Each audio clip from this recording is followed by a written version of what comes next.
Hello everyone, welcome back to Exploring Quantum Physics. I'm Charles Clark, and in this lecture we're going to look at a bit more depth at the variational and virial theorems and start our investigations in detail of the wave functions of electrons and atoms. So we're going to start by estimating the ground state energy of a hydrogenic atom, that is a nucleus with charge Z and a single electron, by using the same simple variational approach that we just applied to the delta function.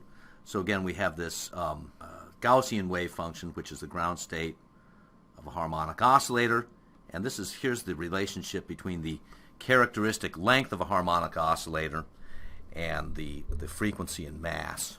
So in simple mathematical sense, this wave function psi is just characterized by one spatial parameter, characteristic length, but here's how that relates to a harmonic oscillator. So now we'll try estimating the energy, the ground state energy of this Hamiltonian by varying the parameter d as we did before. So once again, here's the trial function, the Hamiltonian, and now we're going to evaluate the expectation value of the Hamiltonian is once again just the contribution of the kinetic and the potential energy terms. So here I want to just say again, if you've evaluated that kinetic energy term once, you've done it for all time. It's independent of the potential. So you have a sort of a universal start on everything. And what's different here from the delta function example is that we're dealing with a problem in three spatial dimensions. So we have a contribution of 1/4 of h bar squared over md squared from each of the three spatial dimensions. So if you're doing a one-dimensional problem, you have 1/4. If you're doing a two-dimensional problem, you have 1/2, and so on. But basically, you have an additive contribution from the kinetic energy in each direction, and you have many things to memorize, but here just memorize that you've got an expectation value of t goes as the inverse square of the characteristic distance t. Now for the potential term here, it's easiest to evaluate in spherical polar coordinates, and so let's say the ze squared comes from the coupling constant for the potential. This term in the denominator comes from the normalization of the wave function. The 4 pi, this 4 pi, comes from integration over angles. And then you're left with a radial integral here, which is easy to evaluate. It's a very straightforward integral. It's a Gaussian integral with a factor of r in front, so it's a simple derivative, and this gives this result here. Okay, so just to recapitulate, here's the expectation value of the Hamiltonian. We'll call that the average value of the energy, which is the sum of these two contributions, which in the previous slide are here. 1 over d squared and something over d squared and something minus something over d. So here is the expectation value of the energy for any fixed value of the parameter d. Now you should, when you get something like this, you should also always look at it in the most simple terms. For example, what are the limits of this expression for the average energy in the limit of small d, d goes to 0, or in the limit of large d, d goes to infinity? Well, you can see for small d, you're dominated by this 1 over d squared term. So the potential rises as d goes to 0. At large d, on the other hand, the 1 over d term becomes dominant and has a negative sign. So at large distances, this expectation value converges to 0 from below. So in other words, there's got to be a minimum. There's got to be a value of d at which this this potential is minimized because it's not singular anywhere. So we find that value by taking the derivative with respect to d. That's a very simple derivative to take. I mean, I've written it this way because you see you just have powers of d. So when you take the derivative of the energy with respect to d, everything is reduced by another power in d, and you get some additional factors. And so this implies that when you go through, you now have to make the term in the brackets vanish, and that's easily solved to give this value d. You might want to pause and do that, but I'm just going to go on.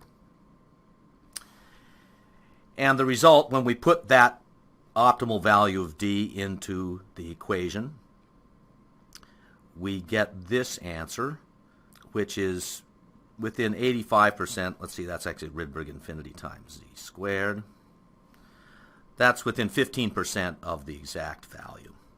So getting something accurate to 15% is usually not satisfactory for many applications, but it required almost no work. In other words, once you know how to integrate Gaussian wave functions, once you've done the kinetic energy calculation, you can apply it pretty quickly, and the spatial part is also not difficult. So I'll just mention some other extensions of this type of method. One is to look at multi-particle systems in hyperspherical coordinates, and again, then one is dealing with systems that are, have a large number of degrees of freedom, but the variational approach is really not that much more difficult to implement, and can give a lot of guidance. There's some nice problems associated with computing the volume and surface area of an n-dimensional sphere that you can work using these variational approximations, the extension of the hydrogen atom into a large number of dimensions. And now something I want to put some emphasis on is the so-called virial theorem. We've cited it a number of times during the lectures, but I'd like to show you a little bit more about it. So I'm going to discuss a particular case of the virial theorem, and that has to do with a statement about the motion, about the bound motion of a particle in a power law potential. So in other words, a potential V of r of this type, where u is a constant and n is some power. So for the Coulomb potential, for example, n is -1. And the virial theorem says, just as I've written it here, it gives a relationship between the average kinetic energy and the average potential energy. So when a particle is moving in a potential, it's bouncing back and forth between the walls of a potential. Well, let's say at this point, the potential and the kinetic energy is maximum, and at this point, the potential energy is maximum. So neither the potential nor the kinetic energies are constants in and of themselves. Their sum is conserved, of course. And the virial theorem tells you that the average value of the kinetic energy and the average value of the potential energy are related this way. Average value of the kinetic energy is n over 2 times the average value of the potential energy. And from that, you can also get relations between the average of the potential and the kinetic energy and the total energy. Well, this sounds like a very minor technical detail. In fact, it turns out to be very important for checking a number of things, and I'd like to show you what must be the most spectacular example of the use of the virial theorem. It takes place in classical mechanics, and that has to do with the prediction of the existence of dark matter. So this is one of the most exciting topics in physics today, in my opinion.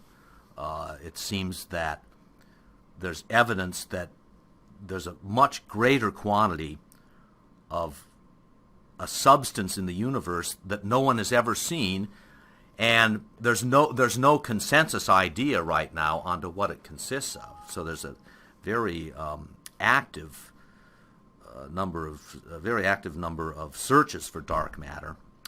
And it was first inferred in 1933 by Fritz Zwicky, a Swiss astronomer, who used the virial theorem to analyze the motion of galaxies in clusters. So the virial theorem applies to more than one particle system, and when you postulate that all the visible matter of a set of galaxies is being governed by gravitational interactions, then you can measure the velocities by spectroscopy. More on that in the next slide. And that gives you an inference of the mass distribution within the galaxies, the gravitational field, which is proportional to the mass distribution. And Zwicky found that the virial theorem could not explain the distribution, the relationship between the velocities and spatial distribution of motion of separate galaxies in a cluster of galaxies. So there's a result in 1933. Really heroic effort conducted in the 1970s by Vera Rubin and her collaborators. She analyzed the rotation curves of spiral galaxies, and these gave incredible answers for incredible predictions of the existence of dark matter. Here's just as an example of the scientific difficulty and challenge of that work. Here's a photograph of the Andromeda galaxy, and these individual points in it show the regions that were investigated by Dr. Rubin. Looked at the spectra of particular atoms, light from in particular spectral lines coming from those regions, and then plotted out the velocity as a function of distance within the Andromeda galaxy to find that the observed curve here was completely inconsistent with a curve that supposed that the density of matter was the matter we could see. So let me say there's many important applications of this theorem, and what I want to do now is just to go through a brief exercise that'll help you, first of all, to remember that there is such a result like this, because at some time in your career, and this has happened to me, you have a memory of a principle. You may not know how it's applied, but it might be relevant. And so if you know that there is a result, that's an important piece of information in terms of your ability to find it and understand it. And the second matter is that the virial theorem can in some sense be derived from the variational principle, and I'm going to show you. I'm not going to show you what it would constitute a strict derivation, but it's sort of a mnemonic device. So the whole idea is that we're just going to use a simple variational technique that was a subject in the previous set of problems, and which we've gone through in the early parts of this lecture, and see how those basic ideas can be used to derive the virial theorem for this particular case. So again, here's a Hamiltonian with a power law potential. We use our simple Gaussian trial function. We go through the derivation, and once again, we just recall that the kinetic energy part is the same as it always is. Now for this potential energy part, I want to make an important point. So here it is in the polar coordinate representation. Now, by the end of this course, I hope you will know exactly how to do this integral. It's a Gaussian integral, but it's a generic type, and the answers are very simply expressed in terms of the gamma function.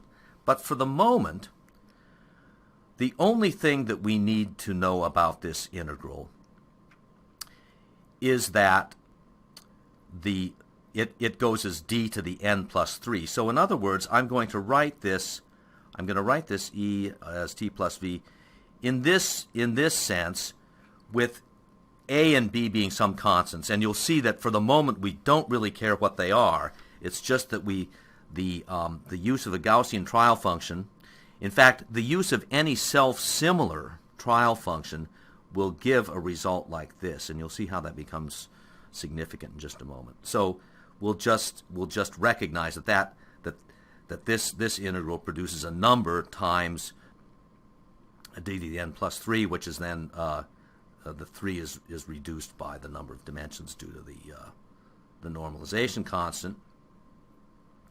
So now, if we find the value of the energy at which this integral is minimized, you can see that, again, by taking the derivative of this expression with respect to d, we divide both terms by d and bring down the two exponents in front of them. So in other words, we get an equation for the optimal value of the distance scale is that the 0 implies also that the kinetic and the potential energies satisfy the virial theorem.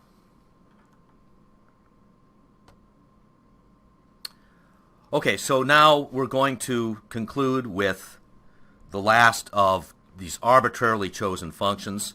So this is one, and it has a simple analytical form. It's self-similar in the sense that if you change the distance scale, you get a new function that looks just like itself. And so maybe we could use it just like a Gaussian. And I want to remind you of this simple constructive procedure where if we have a wave function and we can ask the question, is this a solution of the Schrodinger equation in a certain potential? And if so, to what energy does it correspond?